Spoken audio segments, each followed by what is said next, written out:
আসসালামু আলাইকুম এভরিওয়ান, সবাইকে গুড মর্নিং জানিয়ে শুরু করছি। আশা করি ভালো আছেন। আর আমি আজকে এসেছি পাঠা চালানোর জন্য, না কোনো এক্সপিরিয়েন্স না, এটা টোটালি জীবিকা নির্বাহের জন্য। কারণ আমার জব থাকবে না, জব ক্লোজ। এর জন্য আর আজকে ফার্স্ট ডে। যদিও এর আগে টুকটাক পাঠাও চালিয়েছি, ট্রিপ নিয়েছি, সেটা হচ্ছে মানে অফিস থেকে বাসা আসার পথে অথবা সুযোগ সময় পেলে। তো এখন আসলে অনেক চেষ্টা করার পরেও জব যেহেতু হচ্ছে না, বসে থাকতে হবে কিছুদিন, জব খুঁজতে হবে। এর মাঝখানে ভাবলাম বসে না থেকে পাঠাও চালাই, কারণ আমার তো আর্নিং সোর্স এখন আমি ছাড়া কেউ নাই, আগে তো বাবা ছিল। সো বিসমিল্লাহ অন করলাম, দেখি কি অবস্থা হয়, কোথায় ট্রিপ আসে। যদি অনেকদিন পরে একটু টেস্ট করা দরকার সব কিছু ঠিক আছে কিনা। হ্যাঁ, ওকে, অল ডান। যদিও আমার পাশে যে অনেক ভাইরা আছে পাখা চালাতেছে, তারা হচ্ছে অ্যাপ ছাড়াই চালাচ্ছে। তো ফার্স্ট টাইম আমার একটু ইগোতেই লাগতেছে যে মানুষকে ডেকে ডেকে ভাই কোথায় যাবেন বলার জন্য। তো এই জন্য আমি অ্যাপস ইউজ করতেছি।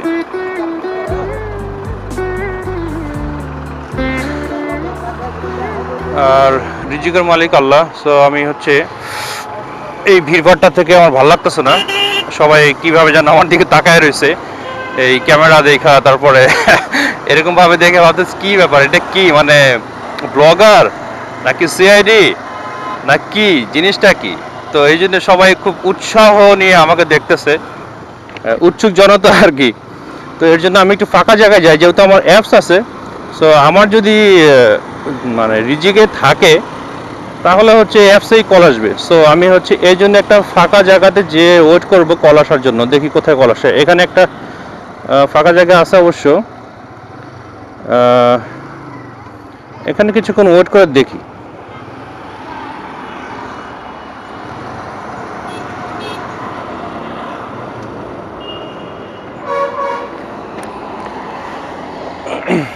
দেখা যাচ্ছে কিনা আমাকে। সকালবেলা, অনেক সকালবেলা, এখন বাজে হচ্ছে 7টা 34। আমি বের হয়েছি আরও আগে 7টার দিকে। বাই দ্য ওয়ে, যে রাইডিং জ্যাকেট না, এটা হচ্ছে ডাস্ট কভার, আর এই যে হ্যান্ড গ্লোভস, এগুলো কিন্তু আমি আগে পরতাম না। সো এখন পরতেছি, কারণ হচ্ছে বাধ্য হয়ে, কারণ হ্যান্ড গ্লোভস তো আমার লাগছে এই শীতের কারণে। আর এটা হচ্ছে অনেক আগে কিনা পাইলটের, গত বছরের ভিডিওতেও আছে পাইলটের ব্র্যান্ডেড হ্যান্ড গ্লোভসটা অনেক আরামদায়ক। যদিও ইউজ করতে করতে দেখছেন এখানে একটু একটু ফুটা হয়ে গেছে, তারপরেও কিন্তু এটা ভালো ব্যাকআপ দিচ্ছে। অলমোস্ট আমাকে 2 ইয়ার্সের মতো ব্যাকআপ দিচ্ছে।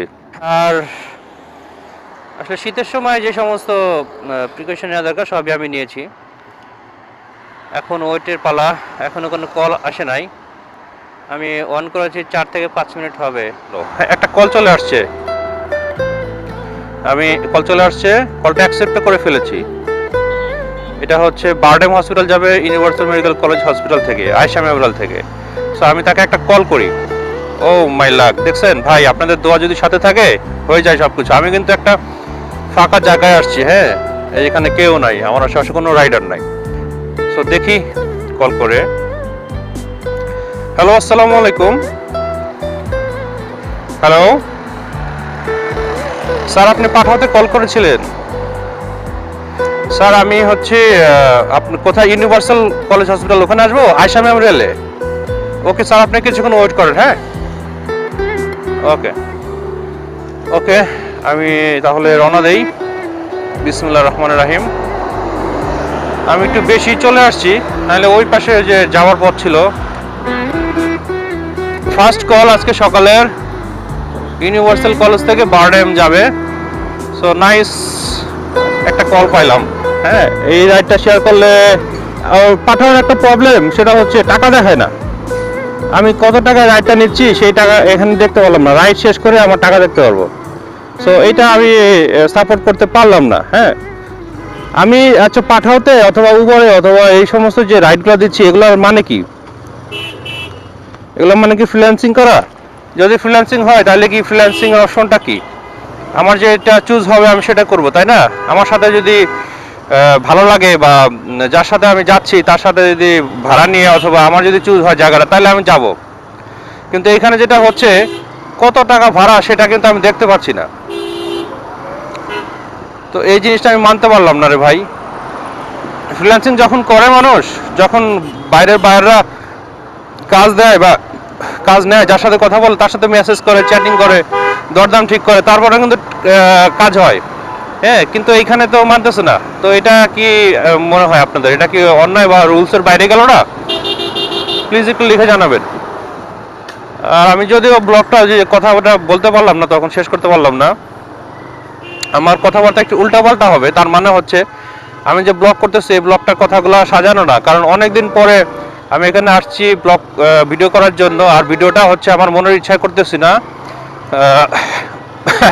পাঠাও চালাতেছি এই জন্য করতেছি। আর আমার ইনকাম সোর্স নাই এখন। জব হচ্ছে এই মাসের 15 তারিখ পর্যন্ত জব, তারপরে থাকবে না। 15 তারিখ বলতে যে কালকের দিন, আজকে হচ্ছে 14 তারিখ না, আজকে শনিবার, কালকের দিন 15, তারপরে আমার জব নাই। আর জবটা এক্সটেনশনও হয় নাই। তো এই কারণে হচ্ছে আগে থেকে পাঠাও চালানো, কারণ কিছু তো একটা করতে হবে রে ভাই, আমার ফ্যামিলি চালাতে হবে। আমার বাবা তো এখন নাই ভাই। যাদের বাবা নাই, বাবা থাকলে যে কি একটা মানে ছায়া পেতেন, কি একটা শান্তি বটগাছ, সেটা যাদের নাই তারা বুঝবেন। আমার বাবা যখন অসুস্থ ছিল তখনই আমি মানে বোঝা শুরু করি, ফিল শুরু করি যে আসলে বাবা না থাকলে কত অসুবিধা হতে পারে। কিন্তু এখন হারে হারে টের পাচ্ছি ভালো মানুষের সংখ্যা দুনিয়াতে খুবই কম। আপনাকে আপনার প্যারেন্টস, আপনার পিতামাতা যেভাবে বুঝবে অন্য কেউ ওইভাবে বুঝবে না, কেউ না, কেউ না। তো পিতামাতা যাদের আছে বলবো বিশেষ করে বাবাকে একটু সাপোর্ট দেন, বাবার কথা শোনেন। হ্যাঁ, আর মাকে অবশ্যই সাপোর্ট দিতে হবে। মাকে তো ভালোবাসতে হয়, এটা তো আর বলতে হয় না। মা ছাড়া তার দুনিয়া থেকে আসতে পারে নাই। তো বলবো বাবা কিন্তু হার্ড ওয়ার্ক করে, মার কষ্ট কিন্তু সবাই দেখে, বাবার কষ্ট কিন্তু কেউ দেখতে পারে না। হ্যাঁ, বাবার কষ্টগুলো হচ্ছে ভিতরে থাকে ঝিনুকের মতো। ঝিনুক তো সবাই জানেন যে ঝিনুকের ভিতরে মুক্তা থাকে। আমি বলবো বাবা জাস্ট লাইক এ ঝিনুক। হ্যাঁ, বাবা কিন্তু অনেক কষ্ট করে কিন্তু কান্না করে না।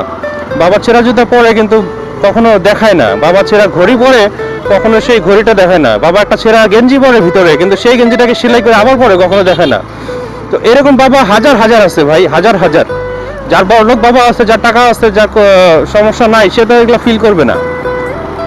আমার কথাগুলো খারাপ লাগতে পারে অনেকের, বাট খারাপ লাগলে কিছু করার নাই, ইটস ট্রু। আমার কাছে এটাই ট্রু। সো আমি হচ্ছে চলে আসছি এখন। ও এটা না, একটু সামনে পাম্পের পরে দিয়ে, পাম্পের পরে দিয়া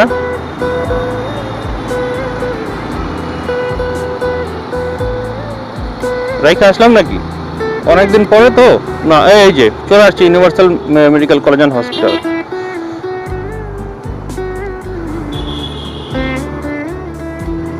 আচ্ছা,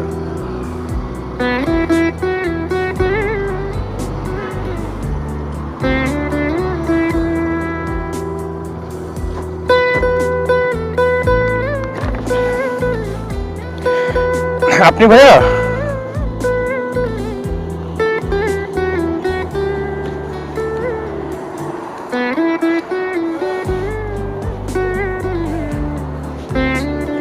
বেলটা লাগাই নিন। হ্যাঁ, বিসমিল্লাহির রহমানির রহিম। সো আমার ফার্স্ট রাইড শুরু হয়ে গেল, দিনের প্রথম রাইড। ও আর একটা কথা আপনাদের তো বলা হয় না, সেটা হচ্ছে আমি এই বাইকটা কিন্তু এখন বর্তমানে আমার 3840 কিলো রানিং অলরেডি। 3840 কিলোতে আমি কোনো প্রবলেম পাই নাই, খুব ভালো লাগতেছে বাইকটা। আর একটা মজার বিষয় হচ্ছে এই বাইকে 60-র পরে যায় হালকা একটু ভাইব্রেশন হয়, বাট সেটা গায়ে লাগার মতো না। আর তারপরে হচ্ছে 70-80তে যখন উঠে তখন হচ্ছে খুব সুন্দর একটা স্মুথ ফিল হয়, মানে যখন মনে হয় বাইকটা আরও জোরে চালায়।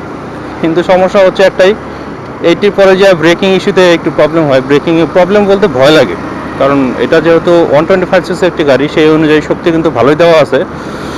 আর এই শক্তিতে ব্রেকটা আসলে ওইভাবে মনে হয় না কাজ করবে, কারণ এটাতে দেওয়া আছে হচ্ছে আইবিএস, ইন্টেলিজেন্ট ব্রেকিং সিস্টেম, যেটা হচ্ছে পিছনের পায়ে চাপ দিলে সামনে পিছনে দুই পাশে এক পাশে ব্রেক হয়, মানে 60-40-তে।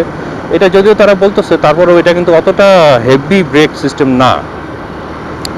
আপনি যদি খুব বেশি একটা হেভি ব্রেক সিস্টেম চান, তাহলে আপনাকে এবিএস বা অটোমেটিক ব্রেকিং সিস্টেম, ওটাতে যেতেই হবে। আমি আসলে এত জোরে রাইড করি না, 60, রাস্তা ফাঁকা যেহেতু অনেক সকালবেলা, সো এই জন্য রাইড করতেছি। এটা 60 আমার কাছে ভালোই জোরে। আমি ম্যাক্সিমাম টাইমই 45-50-র মধ্যে চালাই। ম্যাক্স ওভার ম্যাক্স হলে 60। আর যদি আমি এয়ারপোর্ট রোড বা যখন কাস্টমাররা বলে যে ভাই আমার খুব তাড়া আছে, রিকোয়েস্টেড, তখন হচ্ছে আমরা 60 আপ করে 70-80-90-তে চলে যাই। শর্ট স্টেডিয়ামটা এই বাইকের সবচেয়ে ভালো লাগার বিষয় আরেকটা হচ্ছে এটা ক্লাচটা প্লেয়ারটা সুন্দর স্টার্ট হয়, যে আমাকে স্টার্ট বাটনটা চাপতে হয় না। সো এদিকে আমার কাছে খুব ভালো লাগছে।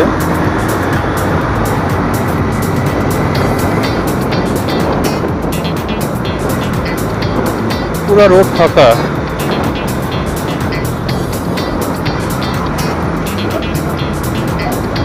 করমগেটের আগের অবস্থা না, এই পুরোটাই চেঞ্জ করে ফেলতেছে আস্তে আস্তে।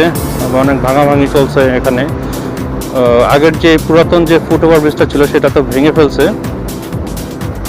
একদিন আমার মাকে নিয়ে আসছিলাম এখানে একটা কাজে, এসে তো আম্মা তো পুরো অবাক হয়ে গেল, ফার্মগেট এটা কোন জায়গায় নিয়ে আসছো আমারে। তো আমি বলতেছিলাম যে আম্মা এটাই ফার্মগেট। আম্মা তো বিশ্বাসই করতে পারতেছিল না এই অবস্থাকে।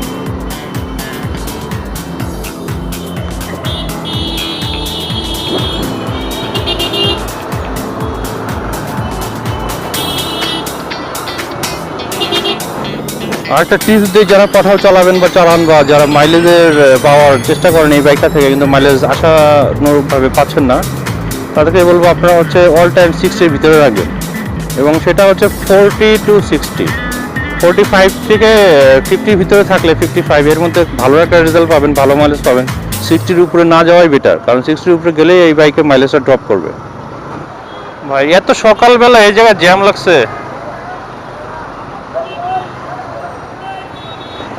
চলে আসছি বারডেমের সামনে। সামনে যে বামে ঢুকে গেলেই বারডেম। আর এই জায়গাগুলা মনে হয় আল্লাহর 12 মাসই জ্যামজট থাকে। ভিতরে যাবেন? সামনে গেটে দাঁড়াবো।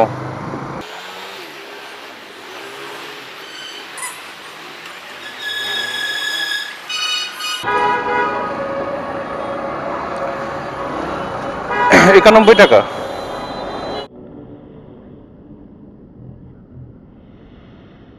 সো আলহামদুলিল্লাহ ফার্স্ট ট্রিপটা কমপ্লিট হইল।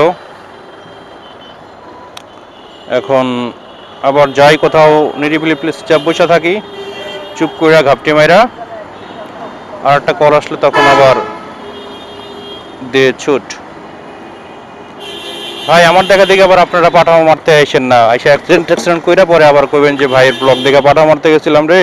Even when you feel low, you can still go. Even when you feel slow, you can still go.